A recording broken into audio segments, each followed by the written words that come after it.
Hello and welcome to Big Dash Knows. Big Dash knows what? New York Giants football. Let's go. Today's video is a preview of Week 10. And yes, we are already at Week 10. But it's kind of funny because the bye week felt like it took forever. And I'm so happy that we're back to football because, throughout that whole bye week, it was all about Twitter, all about the spaces, people panicking over the Seattle loss and things like that. I'm just happy to get back to actual games, actual football. This bye week felt like 2 weeks. But again, let me get back to this video. So this week we have the New York Giants versus the Houston Texans. We're back at home. I can't wait for this game. There's a lot of anticipation in this game because you're coming off of the bye week. And you know that, when the bye week comes, you have time to analyze yourself. This is a team, what you're doing on offense, what you're doing on defense, what kind of changes you need to make, what kind of adjustments need to be made. Also with special teams. And we have a big decision to make on special teams. Is Richie James still going to be the punt returner?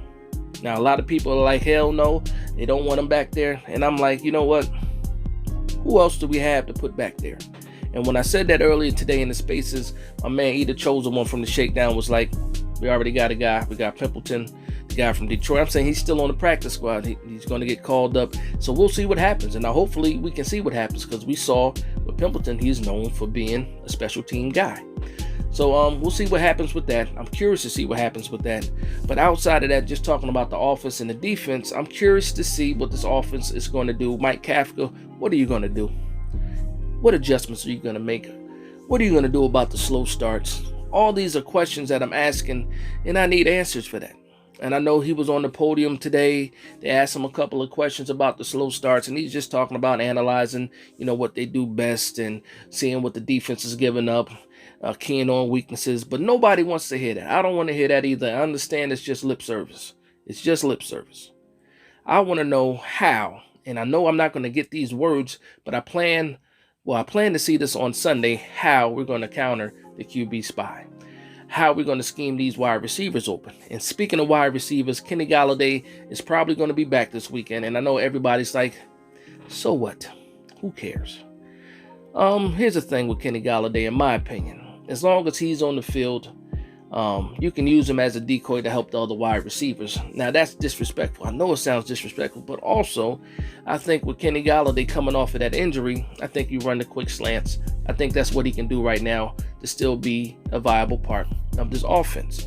You don't want to see him, doing any kind of streaks, running up the sidelines, any kind of flies and go routes, nothing like that.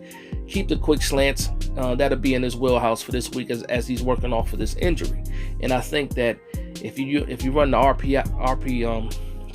RPO correctly, you can get him with those slant passes. Kind of like what we saw with Colin Johnson in the preseason. Just go ahead and switch that 15 to a 19. That's Golladay, and hopefully he can make those same plays. That's what I want to see from Kenny Golladay. Outside of that, it's about Darius Slayton and it's about Wan'Dale Robinson when we're talking about the passing game.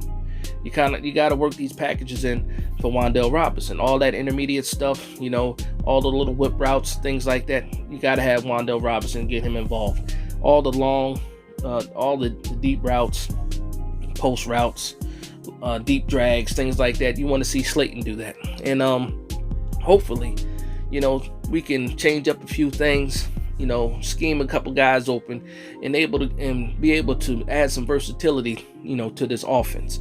And I do believe it happens some kind of way. That's just my mind thinking about it. Kafka is an entirely different mind. But overall, or going back to what the bread and butter is, it's still all about Saquon Barkley. Hopefully his shoulder had a chance to heal up pretty well because of the bye week.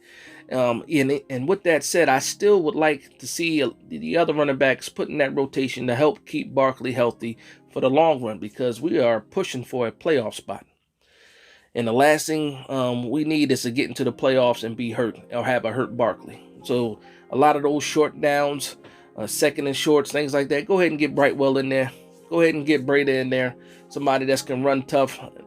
In my opinion, more Brightwell than Breda on those second and shorts. But, get that rotation, fit these guys in, keep Barkley healthy, keep him effective. I don't want him just rotating out when he's dog tired. Keep him fresh because a fresh Barkley is a dangerous Barkley. And we'll see what happens with that. Now, obviously, we're still missing some guys, on the offensive line. Neal won't be playing. Bredesen is going to be out, but you still have Azudu and you have Tyree Phillips. Tyree Phillips did not have the best showing in the Seattle game, but hopefully he can bounce back this game and be adequate, at that right tackle spot. Another guy I want to keep my eye on is Nick Gates and how they use him this week. Is it going to just be at the power tight end position? Maybe, maybe not, but I'm curious to see how he does or how they fit him in as well. Now, when I'm talking about the Texans, because I want to shift it really quickly. Now, the Texans have a rookie running back that is damn good.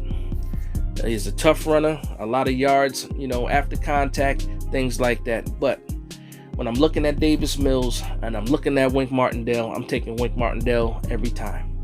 You got a second-year quarterback in Davis Mills, who's also been turning the ball over. I believe he has like 11 touchdowns, which is more touchdowns than Daniel Jones, but he also has 8 interceptions. Can we get one of these games where we're able to shut a team down?